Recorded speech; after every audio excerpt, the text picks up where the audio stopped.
नगर ग्राम विकास राज्य मंत्री महेश चंद्र गुप्ता पहुंचे रायबरेली के पीडब्ल्यू गेस्ट हाउस में अधिकारियों के साथ की बैठक। विकास कार्यों को लेकर के की गई चर्चा, तो वहीं पार्टी के पदाधिकारियों से भी की गई मुलाकात। अधिकारियों के साथ की गई बैठक में जो भी कामों में खामियां हैं उनको लेकर के जल्द से जल्द खामियों को सही करने की कही बात। वहीं अखिलेश यादव के द्वारा कोरोना वैक्सीन को लेकर के दिए गए बयान पर पलटवार करते हुए महेश चंद्र गुप्ता ने बोला कि हमारे प्रधानमंत्री जनता के हितों के लिए ही कार्य करते हैं। आइए सुनते हैं क्या कहा नगर ग्राम विकास राज्य मंत्री महेश चंद्र गुप्ता ने। कुछ कमियां थी वो हमने देखी, जो उनसे पूछा हमने, और कोई क्या अच्छा हो सकता है उस बारे में बात की। बकाया अभी एक वैश्य सम्मेलन है अलीगढ़ में 6-7 फरवरी को, एक बड़ा वैश्य संगम हो रहा है डॉक्टर सुमंत गुप्ता जी के नेतृत्व में। उसी के निमित्त यहाँ पर एक कार्यक्रम है, उसी में उनको आह्वान किया जाएगा कि अलीगढ़ पहुँचे। सर, विभागों के अधिकारियों के साथ बैठक की आपने, क्या पाया? जो है कोई कमी पाई या फिर लगभग उनका कार्य जो है संतोषजनक भी है, और वसूली की भी तरफ हम ध्यान दिया जा रहा है। चूँकि कोरोना काल में सब पर संकट रहा, उसको अब आगे हमने कहा गया है कि ज़्यादा से ज़्यादा वसूली हो। रायबरेली के लिए कोई तोहफा दे के जाएंगे, या जैसे विकास कार्य से संबंधित कुछ? अब जो अधूरे पड़े कार्य है उनको हमने पूर्ण करने को कहा है, और जो भी पैसे की कमी दिख रही है वो कमी उनकी पूरी की जाएगी। सर, एक सवाल ये है कि किसान जो है लगातार आंदोलन कर रहे हैं, इस पर क्या कहेंगे? किसानों के बारे में मैं ये कह सकता हूँ, हमारे देश के प्रधानमंत्री माननीय मोदी जी, जिनके मन में ये भाव है कि मैं किसान की आमदनी हर हालत में दूनी करूँगा, और जो कृषि मंत्री है नरेंद्र सिंह जी, वो खुद किसान हैं, उन्होंने खुद नराई की है, खुद उन्होंने खेती अपने हाथ से की है, वो उन्होंने सब काम किया, तो किसानों की सब समस्या जानते हैं। और वास्तव में पूर्ण रूप से आज हम देख भी रहे हैं कि किसानों के बारे में पूरी तरह से पार्टी हमारे प्रधानमंत्री जी और कृषि मंत्री जी सजग हैं। और कुछ लोग जो वास्तव में आंदोलन किसान भाइयों को बरगलाना चाहते हैं, बरगला भी रहे हैं, तो वो सब बैठ के जो आज एक बैठक है उसमें लगभग सब पूर्ण हो जाएगा।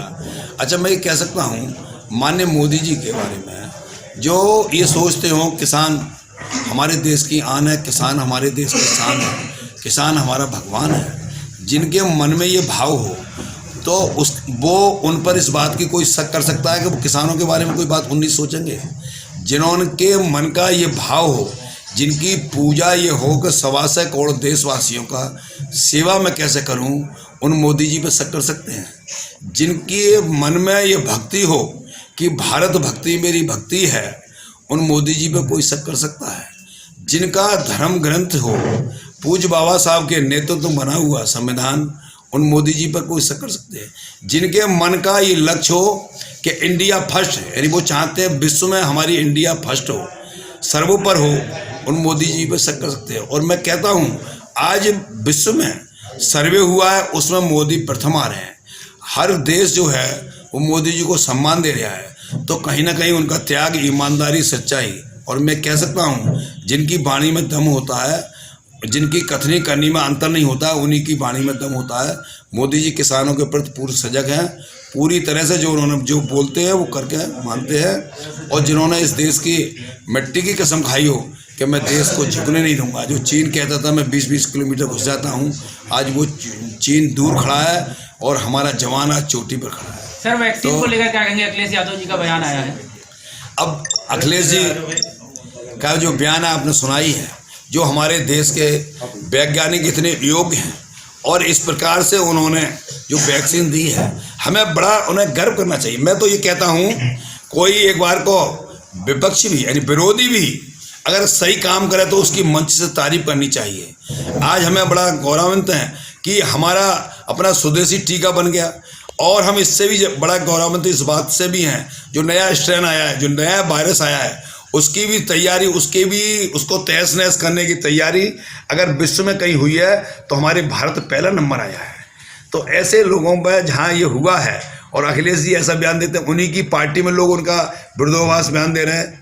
अब वो अखिलेश भी अपनी बातों से मुकर रहे हैं। सर, उन्हीं की पार्टी के एक MLC हैं, वो कह रहे हैं कि ये जो टीका है नपुंसक बनाने के लिए लगाया जा रहा है, तो ऐसा क्या है? अच्छा, उनका अब क्या कहा जाए, ऐसे लोगों को क्या कहा जाए जो देश हमारा इतनी बातों से जूझ रहा था। मैं ये कह सकता हूँ, ऐसा जो संकट काल था कोरोना का, विश्व में ये था कि अगर भारत में कोरोना पहुंचेगा तो विश्व के अंदर हलचल मच जाएगी। लेकिन माननीय मोदी जी का हृदय से नमन करता हूँ कि उन्होंने पूरा कोरोना का ये वैश्विक महामारी कंट्रोल कर ली, और प्रदेश के माननीय मुख्यमंत्री ने किस प्रकार से मेहनत करके वो सब कंट्रोल कर ली। अब इनको तारीफ करनी चाहिए हमारे भारतीय वैज्ञानिकों की और हमारे माननीय प्रधानमंत्री जी की।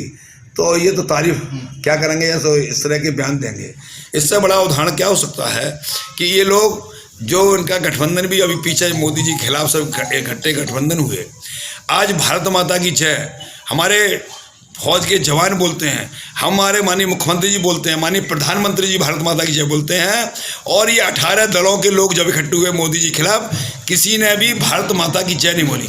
हमारे भारत का जवान पाकिस्तान के अंदर भारत माता की अभिनंदन सिंह जय बोलते हैं, और ये भारत माता की जय नहीं बोलते। इसी से इनका अंदाज लगा सकते हो कि इनका